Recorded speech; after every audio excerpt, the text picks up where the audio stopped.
Pranvera 72, në një takim spontan në një nga restorantet e Shkodrës. Trokitje gotash dhe këngë të viteve 70. Grupi i parë muzikor që tentoi të dilte jashtë kontureve të censurës ideologjike të kohës. Nikolin Kurti, Bert Naraçi, Çesk Marashi, Klaudia Shlaku e Viola Duka bën muzikë të kohës dhe i dhanë Shkodrës dimensionet e hapësirës.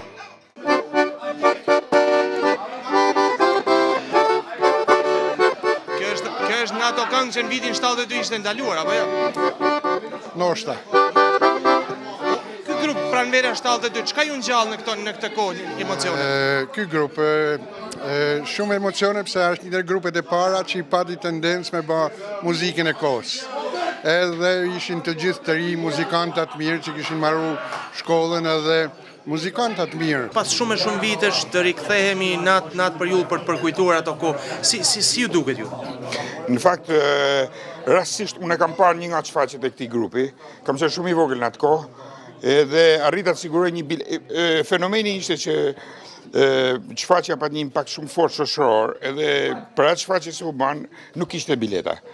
Unë dikon çfaqjen e tretë atë kohë, nuk e di sa shumë çfaqje janë bërë në atë kohë, po një nga çfaqjet arrita të shikoj. Edhe në fakt impakti ishte shumë i fortë.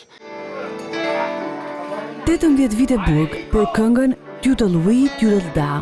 Nikolin Kurti, kitaristi i Pranvera 72, në këtë natë mori në dorë kitaren pas më shumë se 40 vjetësh.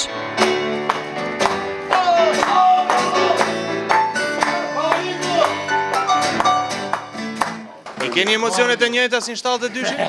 Shumë më tepër. Pse shumë më tepër? Për mas shumë viteve me të drejtën është një kënaqësi e madhe për mua. Me para këtyre gjithë muzikantëve, janë miqtë më të mirë të mit. U mblodhen për të nderuar mikun e tyre, Nikolinin, dhe këndojnë këngët për të cilat u akuzuan. Ai vit 72 ishte një ëndër prerë në mes, apo jo? Patjetër. Jo ëndër vetëm me prem, jo vetëm për mua, por për gjithë çdo njeri, ishte një fatalitet i jashtëzakonshëm. A mund ta ktoni diçka nga ajo këngë 72-shit për cilin u dënuat? Jo, ne në vërtet e bëmë përpara te Tjodul Di, Tjodul Gan. Tash tani është e përsëritme. Pavum, pavum, pavum, pavum, pavum, pavum, pavum. Pam, pam, pam, o Tjodul Di. Shumë bukur. Nana jote nuk ashtë, po ti kënove këngë të nanës. Si mendon, e konkuron nanën sot që nga 72? Absolutisht. Unë mendoj që gjithë secili ka me fjallë një formënyrit atë personalitetin dhe fatin e vetë. Pëlqejnë ato këngë që i kanë? Mu më pëlqejnë sepse unë jam pjesë, unë jam një vazhdimësi asoj që ishte nana jeme dhe familja jeme. Kështu që më pëlqenë, shtojmë diçka, ndryshojmë diçka sepse koha normalisht i bjen një farë evolucionit.